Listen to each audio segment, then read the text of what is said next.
नमस्कार दोस्तों, स्वागत है आप सभी का मेरे YouTube चैनल पर। दोस्तों, आज मैं आपको अघन मास में रोज़ सुनने वाली 5 कहानी सुनाने जा रही हूँ। वीडियो को लाइक करें, शेयर करें और हमारे चैनल को सब्सक्राइब जरूर करें। किसी गांव में एक विधवा मालिन रहती थी। उसके 4 साल का बच्चा था। उसकी सास उसके साथ बहुत बुरा व्यवहार करती थी। एक दिन की बात, सास ने पोते बहू को घर से निकाल दिया। इधर उधर भटकने के बाद माँ बेटे एक पेड़ के नीचे बैठ गए। वहां सामने ही विंध्याचल जी का मंदिर था। मंदिर से लौटते वक्त लोग उन्हें प्रसाद दे जाते, उससे उनका पेट भर जाता था। एक दिन मालिन ने सोचा कि यदि मैं जंगल में फूल लाकर बेचूं तो पैसे आने लगेंगे। उसने ऐसा ही किया। मालिन के फूल खूब बिकने लगे। अब वह फूल के साथ प्रसाद और पूजन सामग्री भी रखने लगी। उसके पास बहुत से पैसे आ गए। उसने एक दुकान खोल ली। कुछ दिन बाद दुकान को संभालने के लिए एक आदमी भी रख लिया। आदमी और बेटा दुकान का काम संभालते और मालिन विंध्याचल जी की पूजा पाठ करने लगी। मालिन ने एक बहुत अच्छा मकान भी बनवा लिया था। धीरे धीरे काम और भी बढ़ गया। अब काम को संभालने के लिए और लोग भी जरूरत पड़ी। मालिन ने अपने बेटे को पढ़ने के लिए भेज दिया। जहां मालिन का बेटा पढ़ता था वहीं पर राजा का बेटा भी पढ़ता था। दोनों में बहुत अच्छी दोस्ती हो गई थी। मालिन का बेटा कई बार महल में भी गया। वहां राजा की बेटी ने एक बार मालिन के बेटे को देखा। तभी उसने मन में उसने विवाह करने की प्रतिज्ञा ली। उसने यह बात अपनी भाभी को बताई। भाभी ने कहा कि राजा वहां विवाह नहीं करवाएंगे। राजकुमारी ने कहा कि मैंने प्रतिज्ञा कर ली है कि मैं उसी लड़के के साथ विवाह करूंगी। राजा को जब राजकुमारी की प्रतिज्ञा का पता चला तो उन्होंने राजकुमारी का विवाह मालिन के लड़के के साथ कर दिया। मालिन ने बेटे को पहले विंध्याचल जी के मंदिर में धो दिलवा गई, फिर घर में प्रवेश कराया। सारे गांव में यह बात फैल गई कि जो विंध्याचल जी की पूजा करता है वह भक्ति सुखी हो जाता है। यह बात फैलते ही मंदिर में बड़ी संख्या के लोग आने लगे, जिससे मालिन की दुकान कमाई और भी बढ़ गई। इधर मालिन की सास अन्न के एक एक दाने के लिए मोहताज हो गई। उसने भी विंध्याचल जी के मंदिर में बारे में सुना था। वह वहां आई और उसी दुकान पर काम मांगने गई। पोते ने दादी को पहचान नहीं और काम पर रख लिया। कुछ समय बाद मालिन मंदिर से पूजा करते लौट रही थी। उसने सास को देखते ही पूछा कि आप यहाँ कैसे? सास बोली, मुझे दुकान में काम मिल गया है। मालिन बोली, सासू जी यह दुकान तो आपकी ही है, यह आपका पोता है। आपने हमें घर से निकाल दिया था, लेकिन विंध्याचल जी की कृपा से आज हमारे पास सब कुछ है। हे विंध्याचल जी महाराज, जैसा मालिन को दिया वैसा सभी को देना। जैसे मालिन और उसके बेटे की लाज रखी, धन दिया, पैसा दिया, सभी को देना। कहानी कहते को सुनते को सारे परिवार को सुखी रखना। दूसरी गणेश जी की कहानी। गणेश जी की कहानी। एक गांव में एक भाई बहन रहते थे। बहन का नियम था कि वह भाई का मुंह देखकर ही खाना खाती थी। बहन की दूसरे गांव में शादी कर दी गई। वह ससुराल का सारा काम खत्म करके भाई का मुंह देखने आती। रास्ते में झाड़ियां ही झाड़ियां थी। उन्हीं झाड़ियों के बीच गणेश जी की मूर्ति और तुलसी माता का हरा भरा पौधा भी था।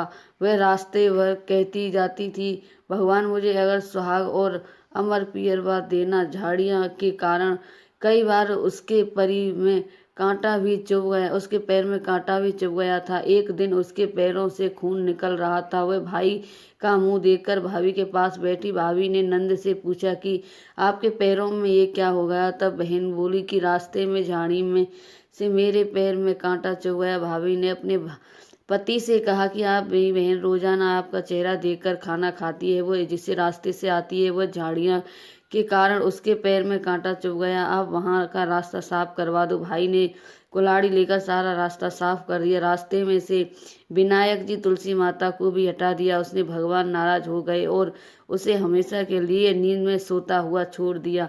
पत्नी जोर जोर से रोने लगी। बहन रोज की तरह भाई का मुंह देखने के लिए निकली तो उसने देखा रास्ता साफ है।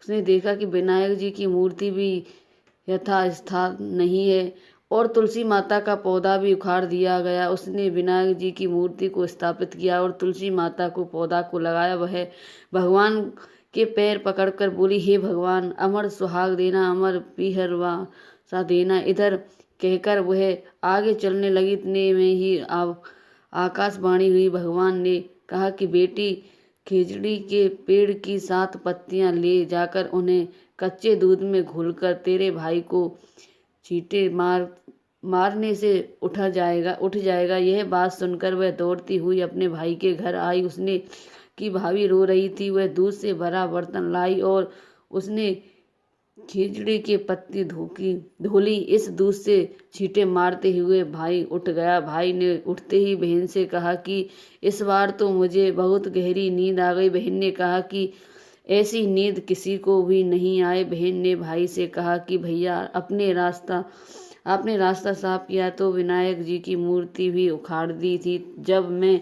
आई तो वापस मूर्ति की स्थापना विनायक जी ने मेरी सुनी। हे विनायक जी महाराज, जैसी उस बहन की सुनी वैसी सभी की सुनना। कहानी कहते सुनते कि सभी की मनोकामना पूरी करना। जय हो गणेश जी महाराज। तीसरी कहानी, तुलसी विवाह की कहानी।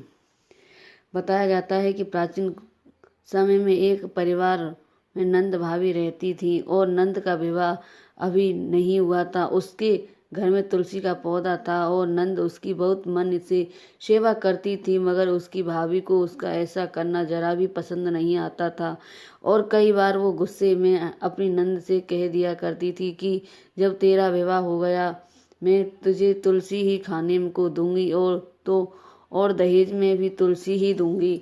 वक्त बीता और नंद की शादी भी हुई और उस दौरान उसकी भाभी ने शादी में आए सभी बारातियों के सामने ही उस तुलसी के गमले को तोड़ दिया और उसी क्षण वहाँ एक चमत्कार हुआ। गमले के जितने भी टुकड़े हुए थे वे सभी अलग अलग तरह के स्वादिष्ट पकवान में बदल गए। भाभी ने नंद को गहने की बजाय तुलसी की मंजरी पहना दी और वह भी चमत्कार हुआ, वह मंजरी सोने के आभूषण में बदल गई। सिर्फ इतना ही नहीं बल्कि उसके साधारण वस्त्र के स्थान पर तुलसी का जनेऊ रख दिया तो वह भी रेशम वस्त्रों में बदल गए। जब ननद ने अपने ससुराल में पहुंची तो वहां पर लोगों ने उसके दहेज में आए सामान आदि के बारे में काफी तारीफ की, मगर सबसे ज्यादा हैरान उसकी भाभी हुई, क्योंकि उन्होंने तो हर चीज में तुलसी दी थी। हालांकि इतना सब होने के बाद उसकी भाभी को भी तुलसी पूजन का महत्व समझ आ गया था और वह समझ गई थी कि तुलसी माता की कितनी ज्यादा शक्ति है, तुलसी माता में कितनी ज्यादा शक्ति है। इसके बाद भाभी जिनकी एक लड़की हुई थी उसे भी उन्होंने तुलसी जी की सेवा और पूजा करने को कहा। बताया कि अगर तू भी तन मन से उनकी पूजा करेगी तो तुझे भी अपनी बुआ की तरह ही कई सारे अच्छे फल मिल जाएंगे।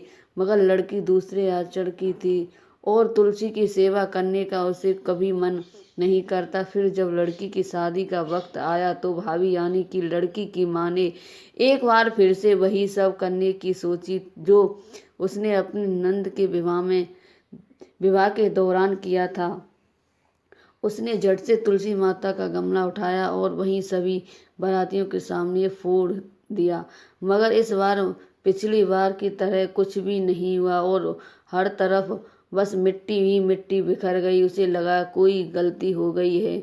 उसके बाद उसने माला भी पहनाई तो जनेऊ भी रखा, मगर सब वैसा की वैसा रहा और उसमें कोई भी परिवर्तन नहीं हुआ। ऐसा करने से भाभी को कुछ भी लाभ तो नहीं हुआ, बल्कि विवाह में आए सभी लोग उसकी खूब बुराई करने लगे। इतने ही नहीं, ससुराल में भी उस लड़की की काफी बदनामी हो गई।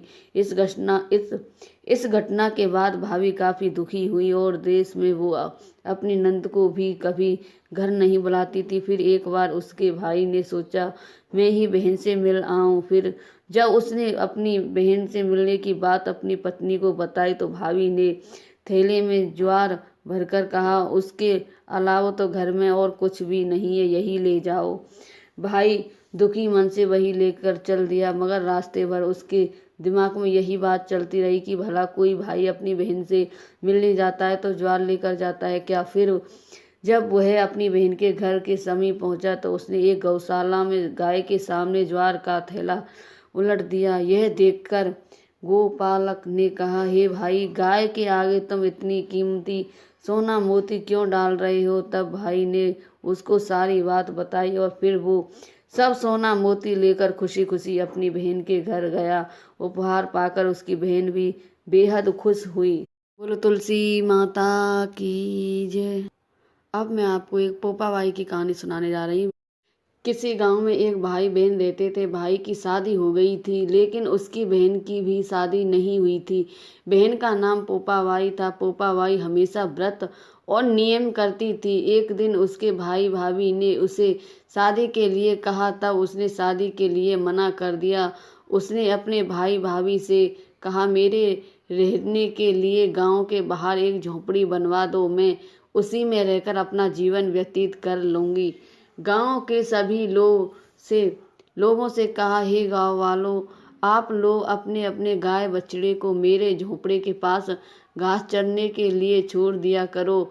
मैं सभी के गाय बछड़ों की देखभाल किया करूंगी। जो भी बच्चा कुच्चा खाना होगा वे भेज देना, मैं वही खाकर रह लूंगी। इसी तरह बहुत दिन बीत गए। एक दिन उसे देश का राजा शिकार खेलने जंगल को जा रहा था कि उसकी नज़र गांव के बाहर बने पोपा बाई के झोपड़े पर पड़ी।